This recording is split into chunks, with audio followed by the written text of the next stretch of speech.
السلام علیکم ورحمۃ اللہ وبرکاتہ۔ بسم اللہ الرحمن الرحیم والصلاة والسلام علی رسولہ الکریم، اما بعد۔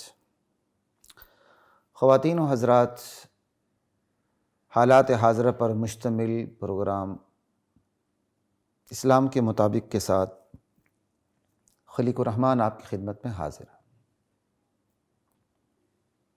آج ہم بات کرنے چلے ہیں سانحہ سیالکوٹ پر۔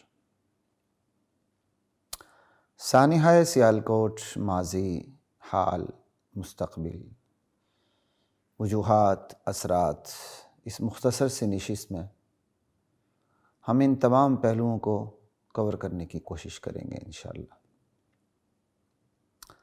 خواتین و حضرات، کچھ سانحات ایسے ہوتے ہیں کہ دل میں بہت کچھ ہونے کے باوجود بندے کے پاس الفاظ ختم ہو جاتے ہیں۔ ایک شرمساری کا، ایک شرمندگی کا احساس ہوتا ہے اور بندہ کچھ کہنے کی پوزیشن میں نہیں ہوتا کہ بندہ کس پہلو سے کیا بات کرے۔ سانحہ سیالکوٹ کے حوالے سے شاید ابھی تک بات نہ کرنے کی میری یہی وجہ ہے، اور بھی وجوہات ہو سکتی ہیں، اپنی سستی، کاہلی بھی، غفلت بھی ہو سکتی ہے، لیکن شاید یہ بھی ایک بہت بڑی وجہ ہے۔ سانحہ سیالکوٹ یہ کوئی پاکستان کا پہلا واقعہ نہیں ہے، بالکل سیم اسی قسم کا واقعہ مریدکے میں بھی ہو چکا ہے لاہور کی رہائشی کے ساتھ۔ یہ غالباً 90 کے دہائی کی آخر کی بات ہے شاید۔ ایک بہت ہی دیندار گھرانہ، جس کے ایک اہم ترین فرد فیکٹری میں اسی ظلم کا شکار ہوئے جس ظلم کا شکار سیالکوٹ میں ایک سری لنکن مینیجر ہوئے۔ سری لنکن مینیجر پریانتھا کمارا 3 دسمبر جمعے کے دن 2021 ظلم کا شکار ہوتے ہیں اور اپنی جان سے ہاتھ دھو بیٹھتے ہیں۔ اللہ ان کے لواحقین کو صبر جمیل عطا فرمائے۔ اللہ اس کی موت سے ان کے لواحقین کے لیے خیر کے پہلو نکالے۔ ہم یہی دعا کر سکتے ہیں اور یہی تمنا رکھتے ہیں۔ سانحہ سیالکوٹ توہین رسالت کے شک و شبہ میں یا سازش کے تحت کوئی بھی صورت ہو، چونکہ تحقیقات جاری ہیں تو ہم کچھ کہنے کی پوزیشن میں نہیں، تو سانحہ سیالکوٹ چاہے بدنیتی پر مبنی ہو، محض شک و شبہ پر مبنی ہو، سازش پر مبنی ہو، بہرحال یہ بہت بڑا سانحہ ہے۔ یہ ہمارے چہرے پر بدنما داغ ہے خواتین و حضرات، اور جیسے میں بتا چکا ہوں یہ کوئی پہلا واقعہ نہیں ہے۔ یہی واقعہ پاکستانی کے ساتھ، مسلمان کے ساتھ، لاہور کے شہری کے ساتھ ہو چکا ہے۔ چونکہ اس خاندان کے بعض افراد سے میں واقف بھی ہوں، تو اس لیے کچھ ناؤ ہاؤ میں ہے میری اس واقعے کے حوالے سے،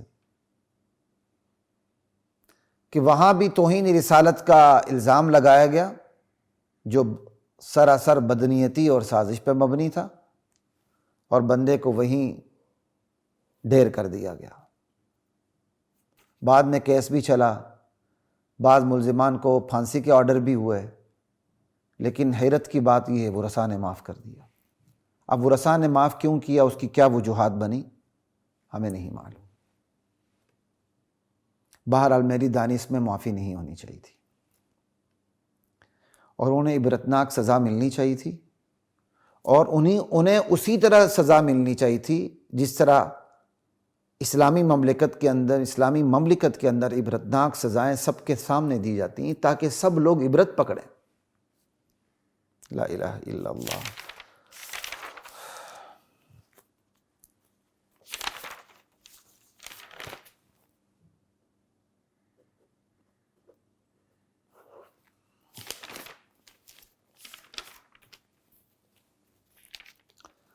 بالکل جو مریدکے میں چند سال پہلے واقعہ ہوا، 2 دہائی پہلے، 2.5 دہائی پہلے واقعہ ہوا، بالبعین ہی ایسا واقعہ 3 دسمبر 2021 گزرتے خدا حافظ کے اتصال کے ساتھ جمعے کے دن سیالکوٹ میں رونما ہوا، اور توہین کے جرم میں، توہین رسالت کے جرم میں، یا بعض کہتے ہیں بہرحال کوئی مذہبی عبارت لکھی ہوئی تھی، درست یا غلط جو بھی ہے، اس سلسلے میں چونکہ یقینی طور پر کچھ نہیں کہا جا سکتا، تو بہرحال جو لوگ مشتعل تھے وہ یہی کہہ رہے تھے کہ بھائی یہ توہین ہوئی ہے، اور اس توہین کی پاداش میں، شک و شبے کی پاداش میں، بدنیتی کی پاداش میں، سازش کی پاداش میں، جو بھی ہو، ایک غیر ملکی جو اسلامی ریاست میں، ریاست مدینہ میں امن کا پاسپورٹ لے کر بیٹھے ہوئے تھے، ملازمت کر رہے تھے، سری لنکن مینیجر پریانتھا کمارا، اپنی جان سے ہاتھ دھو بیٹھے۔ آج کی میں اس نشست میں رپورٹنگ کے لیے نہیں بیٹھا، اور نہیں میں رپورٹنگ میری کوئی، نہ میرا مزاج ہے، نہ میرا مقصد ہے۔ رپورٹنگ تو ہفتہ ہو چکا تقریباً، اس کو 4-5 دن ہو چکے اس حادثے کو، جمعے کو حادثہ ہوا ہے، اور آج کافی دن گزر چکے ہیں اس کو۔ آج کی اس نشست میں ایک تو ثانیہ سیالکوٹ کو سامنے رکھتے ہوئے ماضی، حال، مستقبل کو سامنے رکھنا ہے۔ ماضی آپ کے سامنے آ گیا کہ بھئی یہ کوئی پہلا واقعہ نہیں، اس سے پہلے بھی یہ واقعات ہو چکے ہیں، اور بیائی ایسا ہی واقعہ ہو چکا ہے مرید کے میں۔ حال، ہم جس حالت سے گزر رہے ہیں وہ ہمارا حال ہے، انشاءاللہ حال کے حوالے سے بھی تھوڑی سی گفتگو آتی جائے گی۔ ماضی اور حال کو دیکھتے ہوئے مستقبل کی کتنی بدترین شکل ہمارے سامنے آتی ہے، اللہ کی پناہ، ہم اللہ کی پناہ میں آتے ہیں۔ اللہ تعالی ہماری حفاظت فرمائے، ہمیں اپنی سمتیں درست رکھنے کی توفیق عطا فرمائے۔